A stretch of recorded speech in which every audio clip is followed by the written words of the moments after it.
Adonai, Asher Barabanu Mikol Ramin Benatanan Toratou, Baruch Adonai Noten Torá, amém. E falou o Eterno a Moshe e disse: Eu sou o Eterno, e apareci a Abraham, Isaac e Jacó como Deus onipotente, mas por meu nome eterno não me fiz conhecer a eles. E também estabeleci a minha aliança com eles, para dar-lhe a terra de Canaã e a terra das suas peregrinações onde moraram.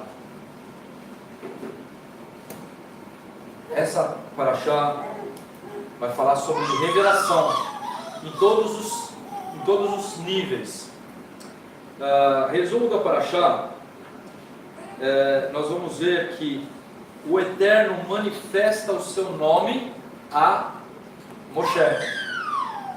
Ele fala que não está se mostrando, não está revelando, não somente a Moshe, mas também ao próprio povo de Israel e a todas as nações que estavam presentes no Egito, mas como o nome sagrado. Ele fala: com Abraham, Isaac e Jacó eu manifestei como El Shaddai, o Todo-Poderoso. Mas agora com Shem Amevorach, o nome sagradíssimo, Yud Rei Vav Rei, é uma paraxá de revelação. O que o Eterno vai se revelar nesta paraxá, a partir dessa paraxá, é algo inédito. Ele nunca tinha se revelado desta forma. O nome do sagrado, bendito seja ele, será mostrado em poder, em grandiosidade, não só para Israel, não só para uma família, não só para uma pessoa, mas para o mundo. Ele promete que cumprirá sua palavra, né? Os Bnei Israel, depois que Moshe se revelou, né, como foi falado na paraxá anterior, quando Moshe se revela ao povo de Israel, faz alguns sinais. Os anciãos do povo de Israel reconhecem que realmente Moshe era aquela pessoa que estava sendo enviada pelo Eterno para tirar o povo do Egito. Eles reconhecem isso. E vai lá Moshe na frente de Faraó, tem o aval do povo que creu na palavra, e ele estava confiante, mas ele já sabia, porque o Eterno já tinha mostrado para ele que Faraó ia ser endurecido, para não tirar o povo de Israel. E ele chega na frente de Faraó e lança o seu cajado. O cajado se transforma numa cobra.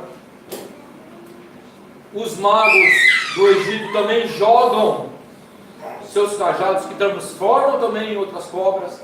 Mas a cobra que procedeu do cajado de Moshe engole as outras cobras. E o Faraó tem o seu coração endurecido. Isso eu falei ontem no Kabbalah Shabbat. E Faraó chega para Moshe e para o povo e fala: vocês estão buscando o Eterno Deus de vocês? Eu não conheço o Eterno, nem vou tirar o povo de Israel. Então agora vocês vão ter que buscar a palha. Então o povo de Israel se angustiou e agora dobrou o seu tempo de serviço. Se os escravos chegavam antes do anoitecer em casa, agora eles estavam chegando já bem depois do anoitecer. E eles não escutaram a voz de Moshe por causa das cargas que lhe foram acrescentadas. Hashem ordenou então a Moshe e Arão sobre os Bnei Israel e deu-lhe mandamentos, estatutos a eles e a Faraó. E começa depois as manifestações das pragas no Egito. Vamos estudar sobre isso hoje. Os Bnei Israel não escutaram a voz de Moshe por causa das pragas, assim diz a Torá. O Eterno tira de Moshe todo o apoio humano para que ele tenha total e única esperança no eterno. Olha só que interessante. Moshe sai lá de Midian. O Eterno se revela a ele no Monte Sinai. E fala: vou me revelar como nunca me revelei a nenhum ser humano. E ele faz um paralelo com o nome, né? Ele acaba indo para Mitzrayim, sozinho, ele e a esposa. No meio do caminho, o anjo do Eterno vem para matar Moshe. É uma parte muito difícil. Por quê? Porque os filhos de Moshe não tinham Brit Milá. Como é que ele, né, o que seria o grande líder, de Israel, queria tirar o povo do Egito? O Eterno ia tirar o povo do Egito através desse homem cujos filhos não estavam cumprindo a mitzvah mais básica, que seria o Brit Milá. Então veio o que? Veio o anjo do Eterno para matá-lo. É muito difícil essa compreensão desse fato. E daí, Tzipora, a mulher, a gente vê que ela reclama. Ela fala: tu és um marido sanguinário. Foi feito o Brit dos meninos e salvou Moshe. Para quem tem que andar segundo a vontade do Eterno, tem que estar diante do Eterno, todo líder, e não só o líder, mas todo aquele que busca o Eterno, busca fazer a vontade do Eterno, ele tem que andar de acordo com a palavra do Eterno. Isso mostra que Moshe estava sozinho, porque a própria esposa dele não compreendeu a grandiosidade do chamado de Moshe. E a gente vai ver mais para frente que ela volta para a casa do pai. Moshe chega sozinho em Mitzrayim. E ele encontra Arão, que já tinha sido alertado pelo Eterno. E eles vão e reúnem o Sinedrim, né? Um tipo do Sinédrio, não existia com esse nome, mas a Torá diz que eram os anciãos de Israel, que conheciam o Eterno, que buscavam e que clamavam ao Eterno, que tinham recebido das gerações anteriores a palavra do Eterno, temiam ao Eterno. E nós estudamos uma ocasião, talvez umas 2 semanas atrás, nós estudamos que os Bnei Israel mantiveram sua identidade judaica, os nomes, né, a língua, as vestimentas, né, e a promessa. E quando Moshe se dá de frente dos anciãos, ele faz os sinais que o Eterno pediu para que ele fizesse na frente dos Bnei Israel, e eles creram. E eles estão animados, e eles estão com força em sua emuná, e ele vai na frente de Faraó, e eles tomam, como se diz, um balde de água fria. Ao ponto de Moshe chegar e orar ao Eterno e falar: Eterno, o que o Senhor fez? Fez mal a esse povo. Porque a situação dos Bnei Israel agora estava pior do que antes. Estava pior do que antes. Como o ser humano pode entender esse tipo de coisa? O Eterno, muitas vezes a pessoa, né, se convence que tem que fazer techuvá. A pessoa se reconhece como pecador e fala assim: eu preciso desse Deus. Daí a pessoa faz a techuvá. Daí a pessoa muda. A pessoa nega tudo aquilo que não está de acordo com a Torá e começa a andar nos caminhos da Torá, e de repente ele perde o emprego, de repente acontecem coisas terríveis na vida dele, e está pior do que antes, e ele fala: Senhor, desde quando eu comecei a fazer techuvá e vejo as coisas melhorarem, como dizem, né? Ganhei carro, casa, as coisas pioraram. Aquele dinheiro que eu tinha lá guardado, eu tive que gastar tudo, foi embora. Não me pagaram. Por que acontecem essas coisas? Muitas vezes aquele dinheiro que você tem lá no banco, você tem porque você roubou o outro. Não era seu. Não era seu. E o Eterno quer você do jeito que você é. Ele não quer ajuda de ninguém. O Eterno é suficiente para cada um de nós. Moisés chega diante de Faraó com o apoio do povo, mas depois disso ele não tem mais o apoio do povo. Ele está sozinho de novo. E ele ora ao Eterno, e o Eterno falou: agora vocês vão ver como eu vou me manifestar. E ele creu. Irmãos, forte isso. Aqui a gente vê, nós estamos num período de férias, né? Então a Britolândia está vazia, né? Começamos com pouquíssimas pessoas hoje de manhã. E eu me senti assim, eu com vocês sozinhos, clamando ao Eterno. O Eterno não vai ver quantidade, ele vai ver o coração daquele povo que, ó, estão em poucos, mas o coração deles está como se eles estivessem em multidão. Às vezes a gente se sente sozinho, desamparado, mas o Eterno pode fazer isso para mostrar para nós que nós não dependemos do homem. Nós temos que depender do Eterno. Mesmo se for sozinho. Em 2, em 3, em 5, em 10, no Minian. Dependemos do Eterno, não dependemos de pessoas. Baruch Hashem. E aqui, o que eu aprendo isso é porque o Eterno fez com que Moshe tivesse uma experiência com o Eterno. Uma experiência única. Que ele não precisa depender do povo. Porque quem vai tirar o povo do Egito é o próprio Eterno. Nós estamos aqui, nessa congregação, como existem outras congregações, várias congregações, que buscam o Eterno verdadeiramente. Nós não temos que nos importar com o irmão do lado, e também nem com o líder.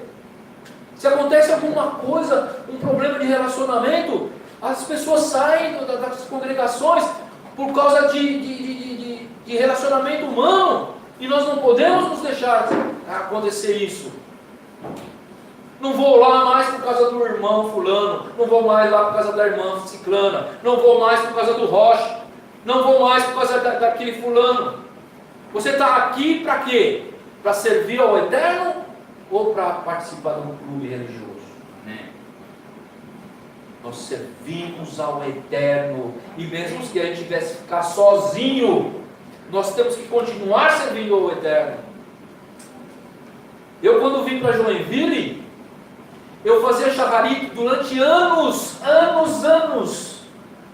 mais de 7 anos, sozinho, eu, minha esposa e meus 2 filhos pequenos, todo Shabbat, Baruch Hashem, e aquilo me fortaleceu, meus irmãos, me fortaleceu de uma forma tremenda, porque eu senti a presença do Eterno, eu senti o consolo do Eterno.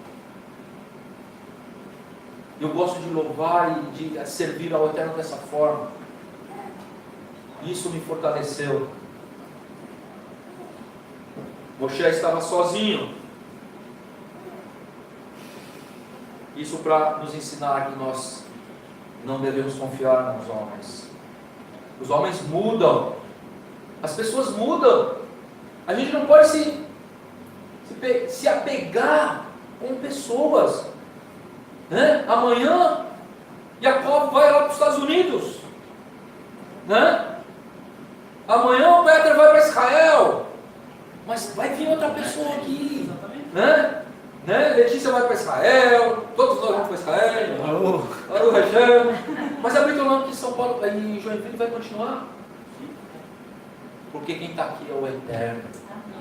Nós devemos servir ao Eterno, né? E Moisés tinha que aprender isso. Ele não precisaria do Sinedrim, não precisaria do povo de Israel, ele precisava mesmo do Eterno. Pois não, desculpa. Todo mundo sabe que eu estudo muito a Hassidut, eu amo o estilo do Rebbe Nachman, né? E você estava falando, eu comecei a lembrar, eu li acho semana passada sobre isso. Ele pega um versículo de Ezequiel que diz assim, ó, Abraão era uma pessoa e herdou a terra. Daí o Nachman, do Likutei Moharan, ele faz um discurso sobre isso, ele diz assim, ó, por que Ezequiel enfatiza que Abraão era um? Aí ele fala, porque Abraão baseou todo o seu serviço a Deus no fato de que ele estava sozinho. Ele se via como a única pessoa no mundo, como se tudo dependesse dele. E não prestava atenção em todas as outras pessoas que se afastaram de Deus, estavam colocando obstáculos em seu caminho. Abraão não prestou atenção ao pai ou qualquer outra pessoa que tentou detê-lo. Ele continuou como se estivesse sozinho no mundo. Este é o significado da declaração de Ezequiel. Abraão foi um. Da mesma forma, qualquer um que queira começar a servir a Hashem pode fazê-lo se pensar em si mesmo como estando sozinho no mundo, de modo que tudo depende dele. Ele não deve prestar atenção em ninguém que tente detê-lo, nem mesmo se for seu próprio pai e mãe, ou sogros, esposas e filhos. Ele não deve prestar atenção a nenhum outro que tente ridicularizá-lo ou induzi-lo a desistir, ou de outra forma, ficar em seu caminho. Assim como Abraão foi um, ele também deve olhar para si mesmo como estivesse sozinho. A gente olha no Novo Testamento, o que Yeshua disse para Pedro? Pedro pergunta para ele, mestre, se manifestou para nós, veja, nós deixamos tudo e te seguimos. Abandonamos tudo, estou sozinho. O que vai ser de nós? Aí Yeshua responde, com toda certeza eu vos afirmo que vocês que me seguiram, quando ocorrer a regeneração de todas as coisas, o Filho do Homem se assentar no trono da sua glória, também vos assentareis em 12 tronos para julgar as tribos de Israel. Também todos aqueles que tiveram deixado casas, irmãos, irmãs, pai, mãe, filhos, receberão 100 vezes mais e herdarão o Olam Rabá. Os últimos serão os primeiros. Vegunarma e Yeshua ensinam a mesma coisa. Tu tem que estar quando estiver sozinho. Esquece os obstáculos. Exatamente. Esquece as pessoas como Nós Abraão. dependemos do Eterno. Davi fala, uns confiam em carros, outros em cavalos de guerra. Mas nós Temos o Senhor dos Exércitos. confiamos no Senhor, né? Outra coisa interessante, o Eterno dá mandamento a Moshe. Agora ele fala assim, né? Eu dou um mandamento para você, para Arão e para Faraó, retire o povo de Israel. Mandamento é obrigação. Ele chega na sala e fala, Moisés, vai lá e tira o povo. Depois, quando ele está sozinho, ele fala, eu te ordeno, vai lá e tira. Mas Senhor, eu não tenho nem apoio do povo. É mandamento, é uma mitzvah. Olha só, 1 Coríntios 9, 16 e 17. Olha que Rav Shaul fala. Porque se anuncio a Bessorá, as boas novas, não tenho de que me gloriar, pois me é imposta essa obrigação. Olha que Shaul fala, me é imposta essa obrigação, e ai de mim, se eu não anunciar a Bessorá. Por isso, se faço de boa mente, terei prêmio. Mas se me de má vontade, apenas uma dispensação me é confiada. Olha só, é uma obrigação para Moshe. E assim também é uma obrigação para Faraó. É uma obrigação nossa, gente, anunciar a Torá, anunciar o Mashiach, anunciar a verdade. Mas daí mesmo assim, poxa vida, você vai ser taxado como um chato. Não é assim? Aquele que crê, ele é sempre o chato da turma. Não é? Não pode isso, não pode aquilo, sempre está dando uma palavra contrária aos desejos da massa. Yeshua fala, o mundo me odeia porque eu sou luz. A luz o que? Ela ilumina. Se a gente está num quarto escuro e a gente acende uma vela, então nós vamos ver o que está no quarto. E se aquele quarto estiver com imundície, nós vamos ver a imundície do quarto. É assim que funciona. O mundo é um quarto escuro, cheio de imundície. Daí quando chega o irmãozinho lá com a vela, vai mostrar para a pessoa a imundície dele. Por isso que é o diabo. As pessoas não querem ver nelas mesmo a imundície do pecado. Então ela odeia aquele que traz a luz, para que ela não possa ficar com peso na consciência. Quando nós chegamos e falamos, olha, a Torá diz isso, e você está fazendo aquilo, você tem que falar com sal, né? Temperado com sal. Não podemos ser um juiz, um inquisitor, né? Precisamos fazer com amor, mostrar para a pessoa o erro, mostrar para a pessoa o caminho certo, aonde o Eterno quer que a gente ande. E daí a pessoa tem a possibilidade de escolher. Fala, Alex. Uma coisa interessante é que muitas vezes isso a gente pode fazer sem palavras. Eu penso, a nossa presença no meio das outras pessoas deve ser tão cheia do Eterno que já ilumina. Tem uma. Vi esses tempos na rede social, para falar assim, pregue sempre, se possível, use palavras. Se necessário, use palavras. Exatamente isso. Mas isso acontece, né? Porque quando a gente está em alguns lugares, Sim. muitas vezes as pessoas se seguram para não falar palavrão, Sim. para não ultrapassar, não é isso? Eu vejo isso. E por isso que nós estamos no mundo, gente. Deixa eu falar, eu não peço que tire do mundo, mas preserve ele do mal. Porque enquanto a gente está lá no mundo e as pessoas falam, opa, ô, fulano está aí, ô, fulano está aqui, vamos, né? A gente está sendo luz ali. E quando as coisas acontecem, por exemplo, acontecem coisas, eu já presenciei muito isso em empresas que eu trabalhei. A pessoa me chamar no canto e falar, por favor, ora por mim. O cara quer saber de oração, né? Não, minha esposa parece que está doente. Ele vem buscar quem? Quem é que ele vai chamar? E o oposto, tá? É terrível, porque aquele que se diz que é servo do Senhor e não se porta como um servo do Senhor, o que o Eterno fala? Vocês estão depravando o meu nome entre os gentios. Olha só a responsabilidade. Ai de mim se não pregar a Bessorá. Ai de mim se não pregar. Os eventos do Egito são em essência uma grande anunciação. Anunciou para todas as nações. Quando o Eterno lança todas as pragas no Egito, o que acontece? Todo mundo, não estou falando de Egito, estou falando de Canaã, estou falando Índia, Grécia, porque naqueles lugares ali, né, o mundo se girava em torno daquela região, né? Grécia, onde é Turquia, Ásia Menor, ali na Índia, ali existia um comércio. Pessoas saíam de um lado e iam para o outro e levavam as notícias. A gente tem relatos, por exemplo, de palavra do Eterno na Índia, até na China. Na Grécia, por exemplo, o dilúvio. Nós temos histórias do dilúvio na Grécia. Nós temos história do dilúvio na Índia, na China. Como foi chegar lá?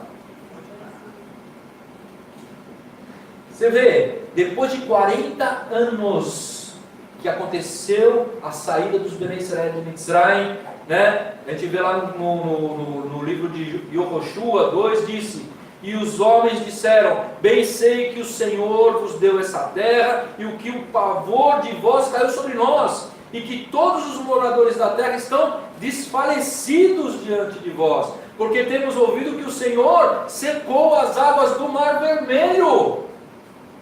40 anos depois, meus irmãos, e eles estavam tremendo, falando: o Deus de Israel é o Deus verdadeiro, é o Deus que destruiu o Egito, é o Deus que faz o mar abrir e o povo passar no seco, e quando o inimigo passa, ele fecha.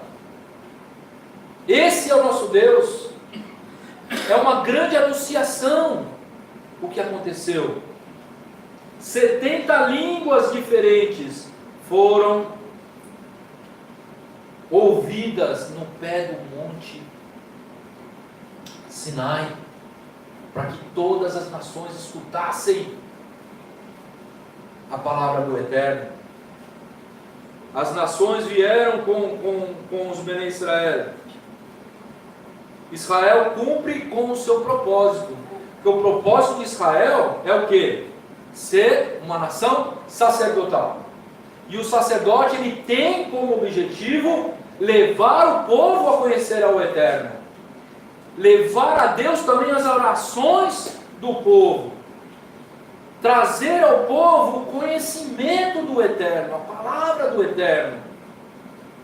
Israel cumpre nesse momento mais uma vez, quando aquelas 70 nações saíram do Egito, famílias que representavam aquelas 70 nações, e eles escutaram a palavra do Eterno. Israel cumpre com o seu objetivo de não ser uma nação sacerdotal. Yeshua cumpre com o objetivo de Israel, mostrando às nações que o eterno Deus é o único Deus. A redenção do Egito é uma redenção física e uma redenção espiritual, para que os Bnei Israel pudessem servir ao Eterno sem a influência pagã, conhecendo o nome do sagrado, conhecendo o seu poder, conhecendo o seu amor. Isso é a anunciação da palavra do Eterno. Ele quebra os laços do comprometimento com as coisas. Por isso que Yeshua fala: conhecereis a verdade e a verdade vos libertará. Isso está sendo muito falado aqui no Brasil. Eu acho maravilhoso, né, o presidente da República utilizar uma palavra poderosa. Quem imaginava, meus irmãos, há 6 meses atrás, há 1 ano atrás, onde o país estava fundado, né, na ideologia de gênero, na roubalhice, daí entra um homem que nem senador era, né, com o apoio de um outro senador, que era o Magno Malta, que influenciou muito ele, Bolsonaro. E o slogan da campanha: conhecereis a verdade, e a verdade nos libertará. Esse país vai mudar para o chão. É nossa esperança. A verdade era liberta. Ali os Bnei Israel estavam no Egito, e a verdade, que é o nome do sagrado, né, que é o poder do nome do sagrado, libertou aquelas pessoas, mostrou a verdade, abriu os olhos, lançou luz no caminho para que aquelas pessoas seguissem a verdade do Eterno. E essa verdade que foi mostrada através do poder de Deus é mostrada para nós. E nós conhecemos o Eterno de 2 formas. A primeira, pelas experiências que nós temos com o Eterno, e depois com o estudo da palavra. Isaías 11, 9 a 10. Não se fará mal nem dano algum em todo o meu santo monte, porque a terra se encherá do conhecimento do Eterno, como as águas cobrem o mar. E acontecerá naquele dia que a raiz de Jessé, que é o Mashiach, que é Yeshua, a qual estará posta por estandarte dos povos. Yeshua está como estandarte. O que é estandarte? Se não uma bandeira, se não algo, um símbolo. Isso é profecia. Yeshua está entre as nações, direcionando o caminho da verdade, da Torá, e será buscada pelos gentios, e o lugar do seu repouso será glorioso. Ou seja, os gentios estão esperando no Mashiach. Os gentios estão esperando no Mashiach, porque ele é a verdade do Eterno. E nós fazemos parte desse plano, para mostrar esse Mashiach Yehudi, para mostrar um Yeshua que não aboliu a lei, para mostrar a verdade, para ter a libertação. Revelar a verdade é educar. Moshe, no povo de Israel, é chamado de nosso mestre. Moreno, o Moregador, aquele que trouxe o entendimento ao povo de Israel. Israel tem como papel de ensinar e revelar a verdade ao mundo, porque ele é um povo, um reino sacerdotal. Educação judaica, os valores da educação. Antes que o mundo tivesse universidade, escolas, o povo de Israel já educava as crianças.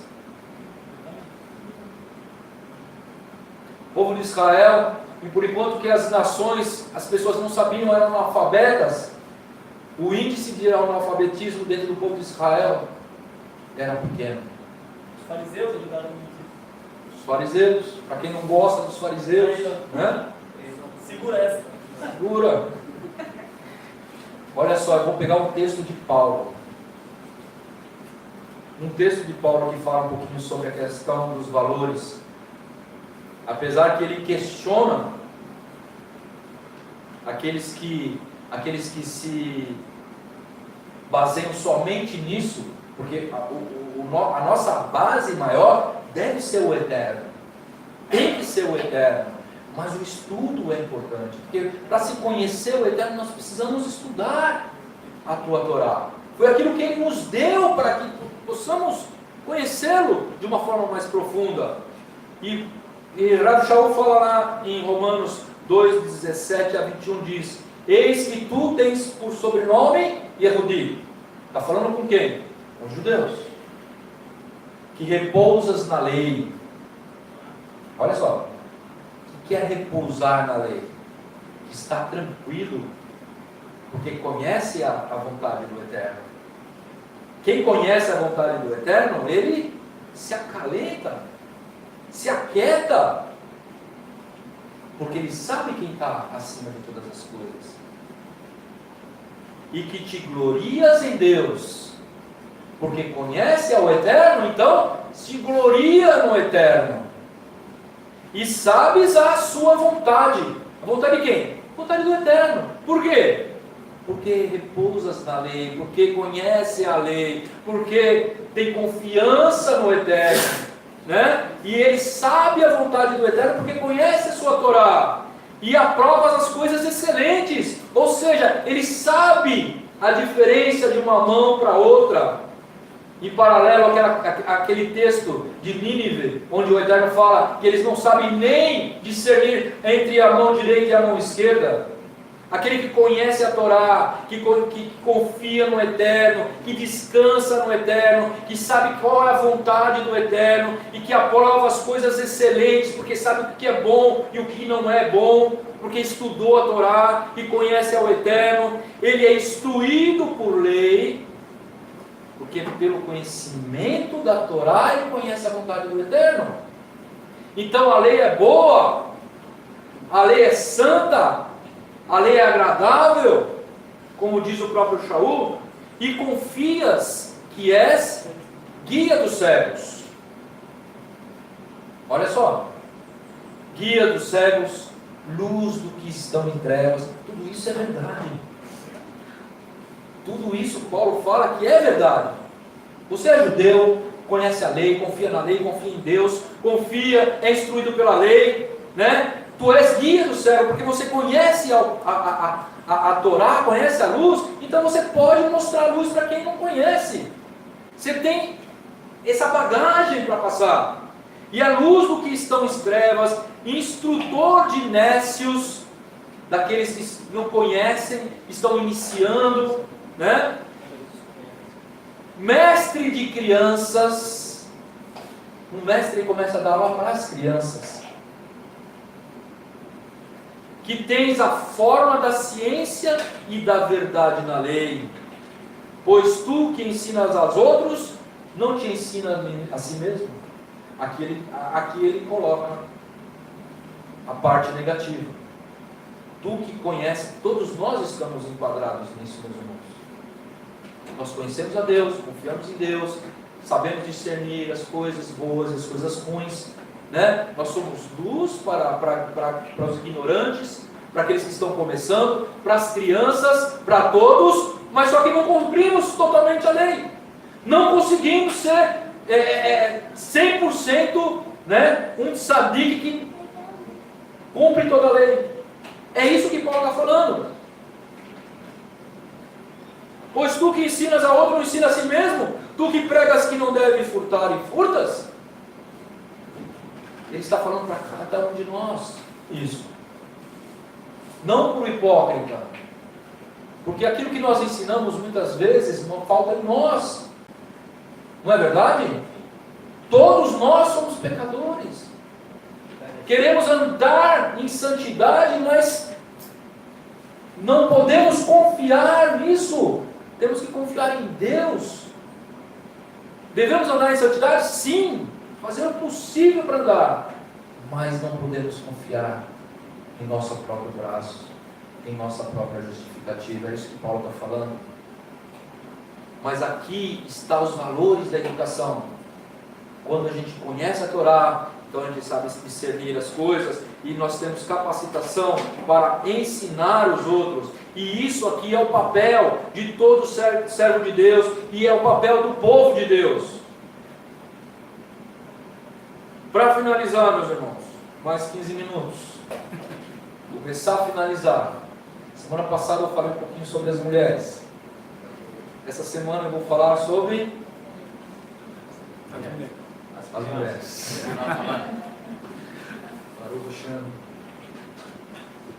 A mulher é a primeira maestrina do povo de Israel.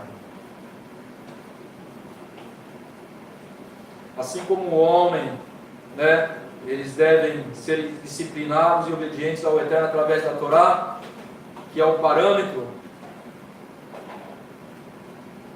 Toda mulher e toda criança e todo ser deve buscar nos estudos da Torá os parâmetros para que possa andar segundo a vontade do Eterno.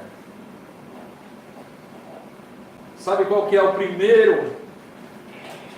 primeira lição que a mulher passa para a criança? A primeira lição. Primeiro, o amor.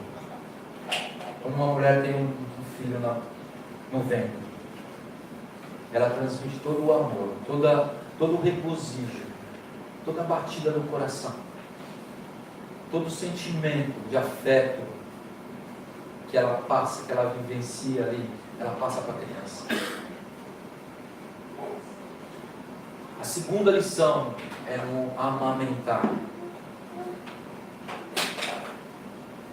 A mulher, ela é uma maestrina quando ela dá de mamar para o seu filho.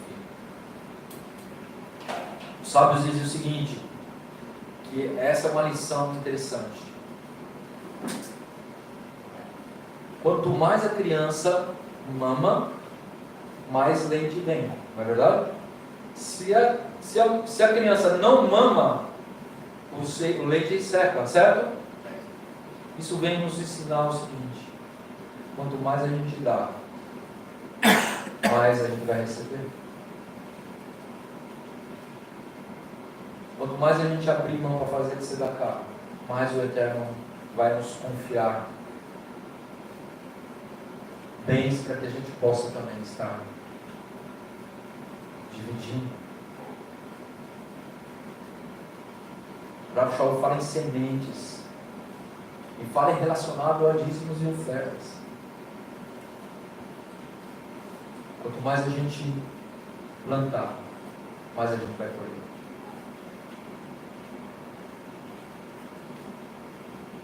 A própria natureza da mulher, o próprio formato do corpo dela, foi criado para uma criança.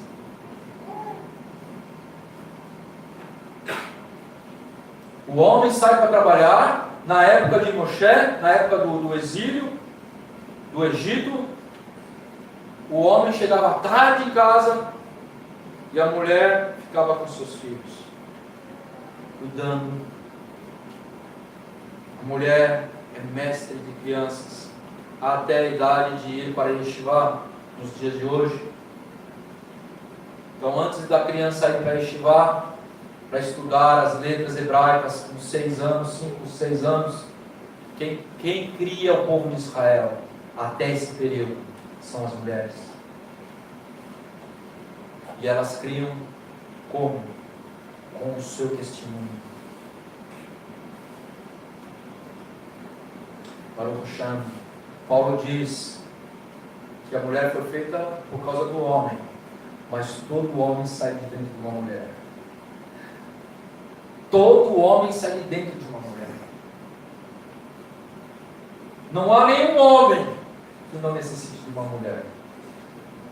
Porque todos nós saímos de uma mulher. Fomos amamentados por uma mulher. Fomos criados por uma mulher. Amados por uma mulher. Elas são parceiras na criação. Geram e educam. Mulheres ensinam mestres de sua geração. Olha só que interessante. Tem um conto da Mishnah que diz que uma mulher foi capaz de exortar o homem, a maior autoridade que existia no seu tempo. Uma mulher. Isso está lá, os rabinos baseiam essa história em Êxodo 2:1, que diz o seguinte: e um filho de Levi tomou a filha de Levi e engravidou e deu à luz a um filho. Quem é esse filho? Êxodo 2. Moshe. A gente está vendo aqui, o texto diz o seguinte: e um homem, filho de Levi, tomou uma filha de Levi e engravidou ela e teve um filho. E esse filho é Moshe. Mas, só um parênteses. Moshe é o filho primogênito desse casal? Sim ou não? Não. Sabendo que tem Aron e tem Miriam. Como é que o texto diz que os dois tiveram um filho? Como se fossem primogênitos, né? Nossos sábios, eles interpretam esse passuque sabendo que Aron e Miriam eram mais velhos. A Mishnah diz o seguinte, que Aram, pai de Moshe, pai de Aron, pai de Moshe, pai de Miriam, quando as crianças estavam sendo mortas, sacrificadas, jogadas no rio, ele sendo o grande tzadik da época, ele determinou que todos os homens se separassem das mulheres, para que não tivessem filhos, para que não tivessem que sacrificar os filhos no Nilo. Daí uma mulher, chamada Miriam. Isso aconteceu, segundo a Mishnah. Depois de um tempo, essa jovem, chamada Miriam, chegou ao pai e exortou o pai. E falou assim: Faraó foi cruel, mas o Senhor está sendo mais cruel do que Faraó. Porque Faraó determinou a morte dos meninos, e você está determinando a não existência tanto de meninos como de meninas. E o pai, que era o maior tzadik, reconheceu naquelas palavras de uma mulher, de uma adolescente, talvez uma criança, e voltou atrás, reuniu o povo e fala: eu estou errado, minha filha é essa criança está certa. Então, a Mishnah diz que todos os homens e as mulheres se casaram de novo com as suas esposas, e ele também casou de novo com a sua esposa, e o Roberto. E eles aí tiveram filho. E explica Êxodo 2. Olha só que interessante. Semana passada eu falei sobre muitos feitos de muitas mulheres em Hanukkah, né? Em Pesach. E aqui na Mishnah também fala o valor das mulheres na educação, na exortação. Por isso, mulheres, quando vocês estiverem certas de que Deus tem uma direção, vocês têm todo o direito de expressar a vontade de Deus através de palavras. Exortar o seu marido, exortar o seu rocha, exortar o irmão com sabedoria, com mansidão, com amor. O Eterno fez a mulher para ser uma companheira e auxiliadora do homem. E nós necessitamos de vocês, Baruch Hashem. No judaísmo, a mulher tem muito valor. As mulheres ensinavam os seus maridos a cumprirem mitzvot. No Egito, também um outro conto do Talmud diz o seguinte: que quando chegavam os maridos do trabalho árduo do campo, as mulheres, e eles chegavam cansados, exaustos, muitas vezes eles queriam comer, deitar, dali a pouco eles tinham que estar acordados de novo. Mas as mulheres, elas se embelezavam com seus maridos. A Mishnah diz isso, que elas tinham espelhos de cobre, onde elas se viam e elas se enfeitavam com os maridos, para que o povo de Israel pudesse crescer, crescer, crescer. Como é que os nossos sábios dizem isso? Êxodo 30, 17 a 21. E falou o Eterno a Moshe, dizendo: farás também uma pia de cobre, com a sua base de cobre, para lavar, e porás entre a tenda da congregação e o altar, e nela se deitará água, e Arão e os seus filhos se lavarão as mãos e os seus pés, quando entrarem na tenda da congregação, lavar-se-ão com água, para que não morram. Olha só, a pia de cobre. Ou quando se chegarem no altar para ministrar, para acender a oferta queimada ao Eterno, lavarão, pois, as suas mãos e os seus pés, para que não morram. E isso lhe será por estatuto perpétuo a ele e a sua descendência nas suas gerações. Êxodo 38, 8, um pouquinho mais para frente, diz o seguinte: e fez também a pia de cobre com a sua base de cobre dos espelhos das mulheres, que se reuniam para servir à porta da tenda da congregação. Ou seja, aqueles espelhos que elas usavam para se ver quando estavam se embelezando para os seus maridos, serviram como um instrumento, um dos instrumentos mais sagrados, que seria a pia de cobre, onde o Cohen ia fazer o Netilat Yadayim, antes de ministrar. É a pureza, isso aí simboliza a pureza.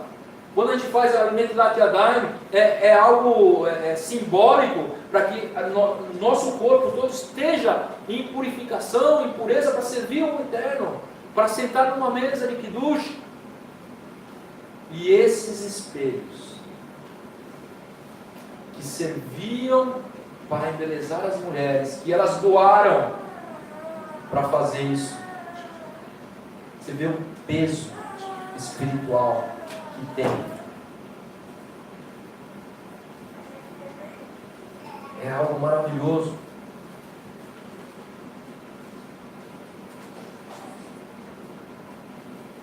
O que aos olhos dos leigos possa transparecer algo fútil, né, como um espelho para uma mulher, para Deus tem muito valor, porque tem um valor por trás disso tudo. A união de um homem com uma mulher dentro do casamento é algo kadosh, é algo santo, que deve ser feito com muita reverência. Não é como o mundo faz, mas é em santidade, em respeito, porque dali virá vidas.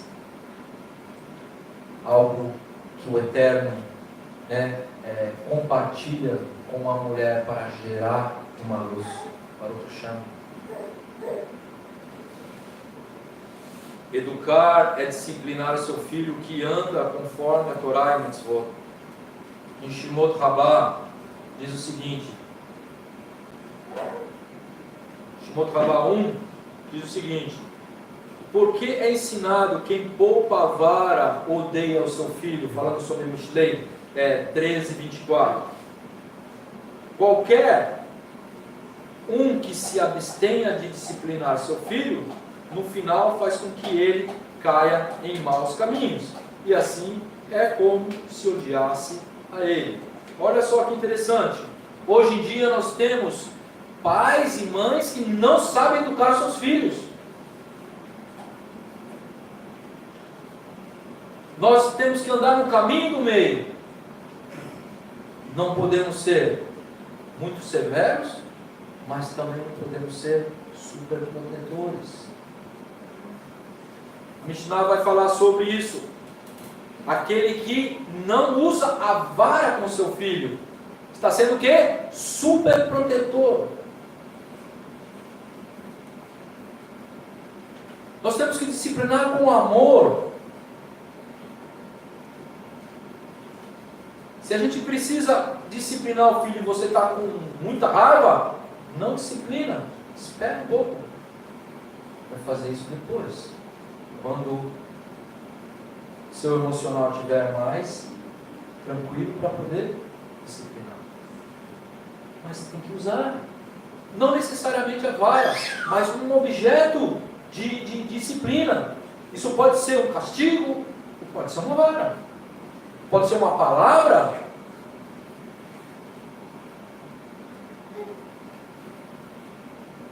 Nós temos que criar e educar. O Eterno educou o povo e mostrou com severidade no Mitzrayim. Ele utilizou a vara sobre Faraó. Ele destruiu o Faraó. Destruiu a nação. Ele usou um rígido juízo. Aqueles que estavam com as nações, depois que viram o povo, né, o poder de Deus ser derramado sobre Mitzrayim, eles voltaram e descobriram e conheceram que o Eterno era o Deus sobre todos os deuses, e saíram com os Bnei Israel para a Era de Israel.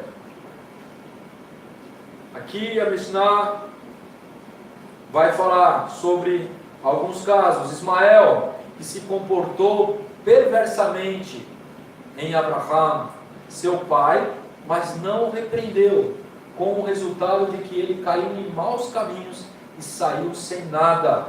Ele trouxe ídolos do mercado e ele brincava com aqueles ídolos e o adorava.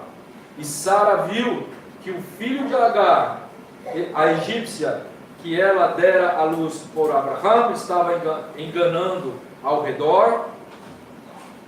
Ela disse: manda esta empregada em seu filho, talvez meu filho aprenda com ele. E os sábios dizem que Abraham foi secundário a Sara em profecia, em discernimento desse caso. Sara conseguiu enxergar em Ismael que ele iria dar problemas para Isaac. E o que o Eterno fala para Abraham? Quando Sara fala, manda embora seu filho, que ele amava, Ismael, ele amava, manda embora. O que o Eterno falou para Abraão? Escuta o que Sara fala. Escutem tudo o que Sara fala.